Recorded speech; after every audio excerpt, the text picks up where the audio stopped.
안녕하세요. 3월 17일 수요일 아침 주님의 평안을 기원하며 오늘도 누가복음 19장 1절부터 10절의 말씀을 가지고 주님의 가치를 깨닫는 믿음, 이런 제목으로 함께 은혜를 나누겠습니다.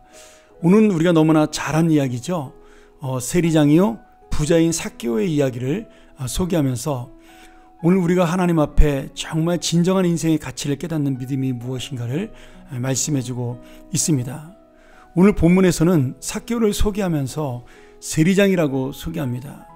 그리고 또한 부자라고 말하고 있는 거죠. 성경에서 어떤 사람을 소개할 때 가장 부끄러운 그런 소개라고 볼 수가 있습니다. 왜냐하면 이 삭개오를 소개하는 이 단어들은 단순히 직업과 재산 상태만 말하는 것이 아니라 그가 살고 있는 지금 인생의 모습, 다른 사람이 그를 바라보는 모습을 보여주는 그런 표시이기 때문이죠. 참 재밌게도 삭개오가 가진 이름의 뜻이 깨끗하다, 정결하다, 이런 뜻을 가지고 있습니다. 그런데 지금 그가 살아가는 인생은 반대죠. 그의 깨끗하다라는 이름과는 달리 로마의 앞잡이가 되어서 자기 동족의 그 피를 빨아먹는, 어떻게 보면 정말 다른 사람을 힘들게 해서 부자가 되는 세무 공무원이 되었다라는 겁니다. 그러니 지금 이 세리오 부자라는 소개가 바로 그의 깨끗하지 못한 삶을 보여주는 그런 증거라고 볼 수가 있는 거죠. 아마도 삭개오가 처음 세리가 되었을 때는 이 돈에 대한 욕심으로 모든 것이 채워질 줄로 생각을 했을 것 같아요. 그런데 그가 원하는 대로 부자가 되었지만 이웃들의 비난을 받는 사람이 되었고 그의 영혼은 기쁨과 평안이 사라지게 되었습니다.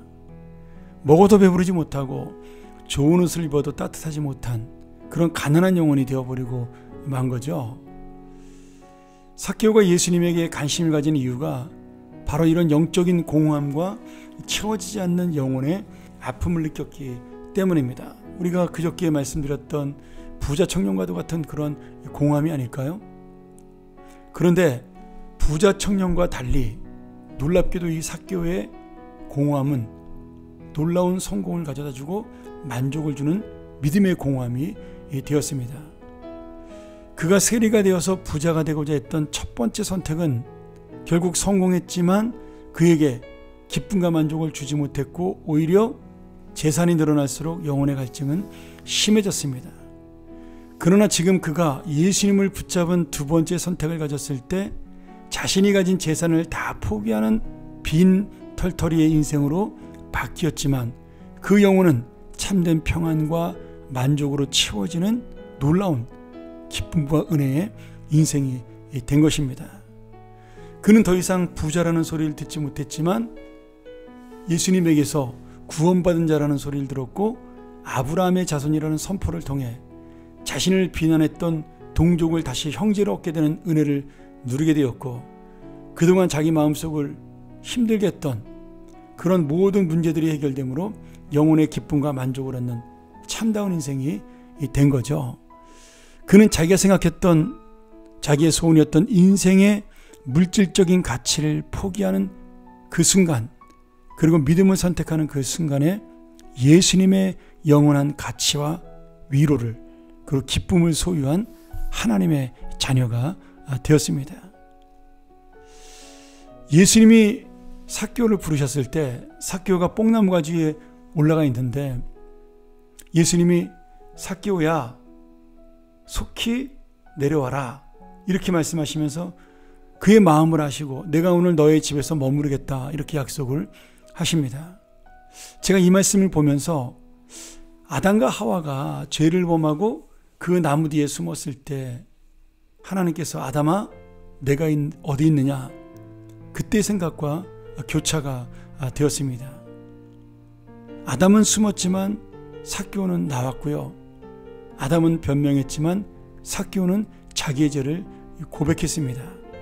똑같이 주님 앞으로 나오라는 은혜의 기회 속에 오늘 아담은 거절함으로 실패하지만 삭개오는 주님을 영접함으로 영생의 가치를 얻게 된 것이죠.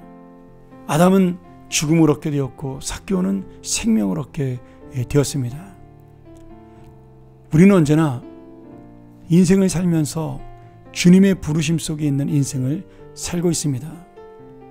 어떤 때는 정말 인생을 바꿀 만한 선택 속에 그 주님의 부르심에 응답하거나 불순종하는 선택이 될 수 있고요. 어쩌면 작은 일 하나하나로 우리가 살아가면서 날마다 우리가 주님의 길을 갈 것이냐 아니면 실패의 길을 갈 것이냐, 삭개오의 길을 갈 것이냐 아담의 길을 갈 것이냐, 영혼을 만족하는 길을 갈 것이냐 내 육신을 만족하는 길을 갈 것이냐, 너는 어디 있느냐라는 주님의 음성이 우리를 날마다 부르신다라는 거죠. 그리고 우리는 언제나 그 선택의 길 속에서 내 믿음으로 원하는 만족할 수 있는, 영혼에 만족할 수 있는 인생으로 가든지 아니면 내가 모든 것을 얻는 것처럼 보이지만 영원한 생명을 잃어버리는 선택으로 갈 수도 있습니다. 사랑하는 여러분, 오늘 우리는 삭개오처럼 주님을 알고 있습니다. 아담처럼 주님의 음성을 들을 수 있고요. 그러면 오늘 나는 어떤 인생의 가치를 향하여 지금 나아가나요? 어떻게 응답하나요? 오늘 주님이 그에게 내가 너희 집에 머무르겠다라고 요청했을 때 그는 그 주님의 음성을 듣고 주님이 하루 자신의 집에 머무르는 것이 아니라 영원토록 머무를 수 있는 영원한 그 믿음의 거처를 맞는 것입니다. 비록 그는 자신의 욕심을 얻었던 모든 재물들을 포기하고 그리고 자기가 처음에 가져왔던 그 소원들, 부자가 되겠다는 그런 모든 것들은 포기하는 그런 마음을 가졌지만 더 큰 이웃의 사랑을 얻었고 이제는 마음을 채우는 형제의 위로와 평안을 얻었고 그리고 가장 중요한 예수 그리스도의 생명이 그 집에 영원토록 머무르는 은혜를 만나게 되었습니다. 오늘 다시 한번 어떤 것이 가치 있는 인생을 깨닫는지 그리고 그 결과는 무엇인지 이 삭개오는 보여주고 있는 거죠. 오늘 다시 한번 내가 지금까지 살아왔던 그리고 내가 생각하는 가치가 가장 중요한 것이 무엇인지 이제 내가 정말 붙잡아야 될 가치 있는 것이 무엇인지를 오늘 이 말씀을 통하여 깨닫고 다시 한번 주님을 붙드는 인생 되기를 주의 이름으로 간절히 축원합니다. 기도합니다. 하나님 아버지, 오늘 우리가 너무나 잘 아는 삭개오의 이야기, 그는 인생의 가치를 알았기에 이제 우리에게 믿음의 사람으로 남아 있습니다. 그는 처음에 주님이 자기네 집에 하루만 머물러도 감사하다고 여겼지만 이제 주님은 그의 집이 영원한 거처가 되었고 믿음의 거주지가 되었습니다. 오늘 다시 한번 우리의 인생 속에 이 삭개오의 믿음을 가지고 주님을 붙잡는 주님의 가치를 깨닫는 인생 되게 도와주시고 주님이 영원토록 우리와 함께하는 은혜를 날마다 만나는 삶이 되게 하여 주시옵소서. 예수님의 이름으로 기도합니다. 아멘. 우리 다시 한번 이 말씀 생각하면서 나는 어떤 가치 있는 인생을 향하여 달려나가는가, 주님, 내가 주님의 가치를 붙잡는 인생으로 살게 하여 주옵소서. 우리 묵상하며 함께 나아갑니다. 감사합니다.